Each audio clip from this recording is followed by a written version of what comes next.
I'd killed nobles before. You could float a whaling ship on the high-born blood I've spilled. Hello there, Sir from 17 once again. This is my Knife of Dunwall Master Assassin video walkthrough. This is the second part to the Slaughterhouse, and we've got into this place via the upstairs access point, so we're just going to take that incentive and keep on going higher. Directly behind me there's a little alcove in the opposite area that does have a bone charm, I think it's in it, or a rune. I don't really know what those collectibles are, or what they do, because like I say, I have no upgrades on this. I won't be using any of them except for the ones you begin the game with, and it's entirely to just make this a little bit more challenging, but for the most it's to make it sure that nobody can ever, because ever has a H on it nowadays, say in the comment sections that, I had something that they didn't and thus they couldn't use the strategy, because I think a guide that is universal is a guide that can help anybody, and it can be very difficult to do that in most games, especially games that give you an immense amount of choice. But what we're doing here is, now that we're in the office, we can pick up all this stuff. There's some interesting little quests and tasks that you can complete in this moment here, and it all weighs on what you do with the guy who's the target or the girl who he's talking to, because you're trying to find out about the name. There's this name, and I do apologise, I can't remember what the name is, but we don't know who that person is, what that person is, and we're trying to figure it out. And it's Rothwild that we need. And the choice you need to make so that you don't kill anybody is you have to take Rothschild into the interrogation area. If you do the other lady's quest, it involves disrupting this place, and it makes it blow up and it kills a lot of people, and you will fail the achievement for no kills. So you have to do it the way that I'm going to show you. You don't have to do it the way I do it specifically, you can do your own path, but you have to do the Rothwild direction. And what I'm doing here is I'm going to go down into this corner, because the last time I played this mission on my first playthrough, when I sat in this corner and I quit the game, went and got something to eat and came back, he skipped the dialogue and just walked over here to this door. And on this playthrough, I wanted to see if I could make it happen again, so I sat in the corner, I saved my game, and boom, I reloaded to see if he did it, and it didn't at all. So I had to wait either for the conversation to end for him to move, or I can just go up behind him and end the conversation myself. And I did not know if that woman counted as being spotted, because the first time I played, I waited for them to stop speaking and he moved on. But on this playthrough, I decided to just risk grabbing him, and she does not count as spotting you, because apparently she's not one of those type of folks. So subdue Rothwild, and now we're going to be taking him to an interrogation room. So the path to the interrogation room can be quite tricky, but there's a fantastic little pipe that makes it so much easier. Be careful on this corner. Sometimes there's those fat bastards that are walking around the butchers. There's one there. See that? Very close to game over right there. There he is. He's blind as a bat, and he's going to turn away and walk down. Just wait for him. There he goes. Turns around. Now we just need you to move, dude. Move, you filthy man. So now he's done. If you move to the left of this door, you can climb over this, and there is a pipe just below it. And this pipe is going to make sure no one can see us as we move towards the interrogation point. And you're going to have to do a couple of blinks, and these blinks are vulnerable, because when you're on the ground, it all depends where these butchers are to obviously how safe it's going to be when you try and make your passage through this doorway. So, best thing to do, save. Save, and just wait until you can see a butcher, or just take a jump. Take a jump, see where they all are, and see if you can get through the door and carry on. So, get through the door, shut it behind you, and boom, that section is over with. So, in this next room, that assassin lady, who I forgot the name of, she is going to help you interrogate this dude. But that does not mean you cannot be seen when you're moving towards the door, because those butchers to my left can still see you, so just blink past it, shut the locker room door. That was dumb. They see that? I'm so glad it didn't kill him, because stuff like that is the type of thing that happens to me all the time in games. That right there, I tried to skip the cutscene, I threw the guy. I was laughing so hard at that point, it was great. Because, games usually lock the controls when you're in a cutscene or when you're in those kind of moments. This game just didn't. So there's me trying to press a button to get it over with, and I just toss him. And it would have been even funnier if he'd have died, because that's just my luck as well.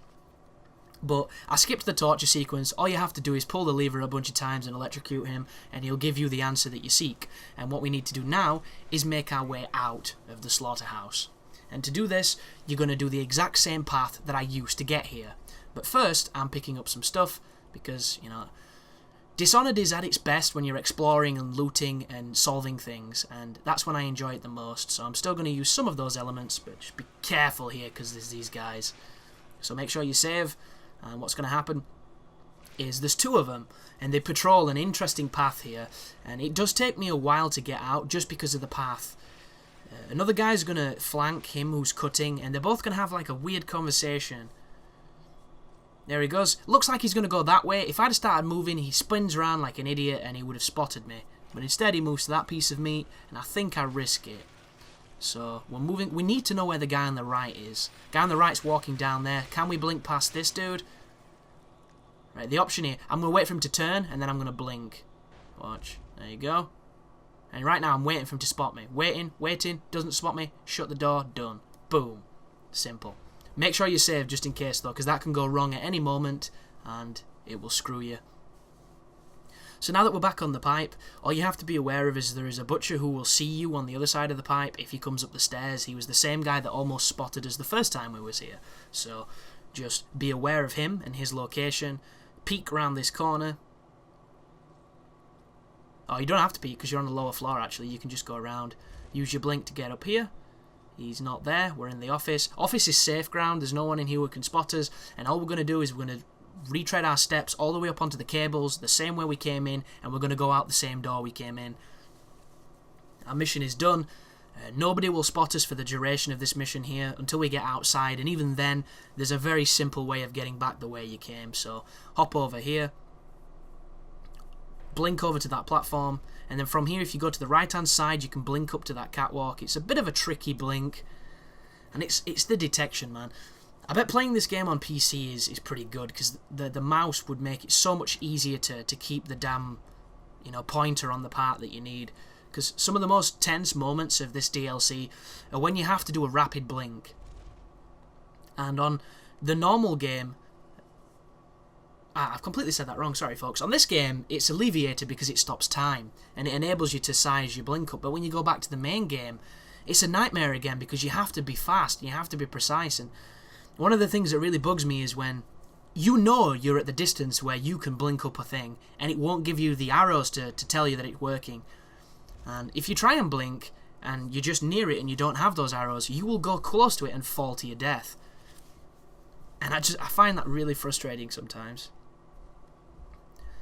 But something hilarious, when I went back to playing as Corvo, first thing I did was run and jump off a building and hold blink in midair to try and blink to another building, thinking it would slow time, and he does not have that power. So I fell 20 feet to the cobbles below and kind of died, which, you know, I laughed, because you've got to laugh, because it's one of those stupid things where you forget that Corvo's blink is completely different. But now that we're outside, we're going to be working our way back to Billy Lurk, who is our companion who's been helping us out. I think you get an ability on this DLC to send an assassin to kill people like Assassin's Creed. I've never used it though, because you have to buy it. And I bet that comes in handy if you're trying to get through some awkward rooms. But you're not going to be seeing that in this guide, unfortunately. So if you want to see more features of the game, you might want to check out a different playthrough or another walkthrough. But get back up onto these sheds, blink across to the aircon, and Billy's gotten himself, or herself should I say, into a spot of bother. There's a bunch of guards. There's, I think, one standard guard and one of those stupid windmill dudes with the old music player machines that stop you from using magic. And to get past these guys without killing them, you have to throw these smoke bombs, and you have to throw them near the people. So I would advise throwing one at him and one at his buddy. And it should say tick when it's done, and she'll just climb up to the rooftops. You can fail there, even if you do exactly what I did, because I did it on another try and it didn't work. I threw the smoke grenades down. For some reason, it counted as they'd spotted me, and it failed that objective. So save before you do that moment, just in case you get that, you know, bullshit game, finicky mechanic nonsense that can sometimes happen.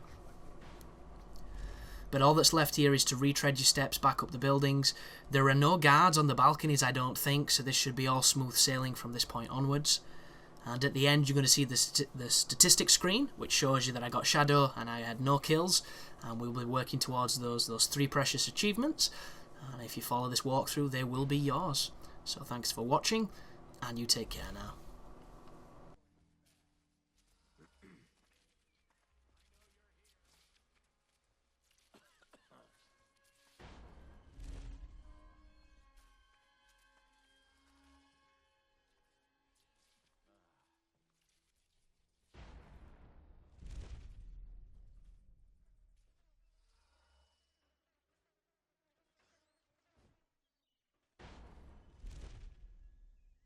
Pleasure to watch you work. Feels like there's a Barrister Timsh lives up in the legal district.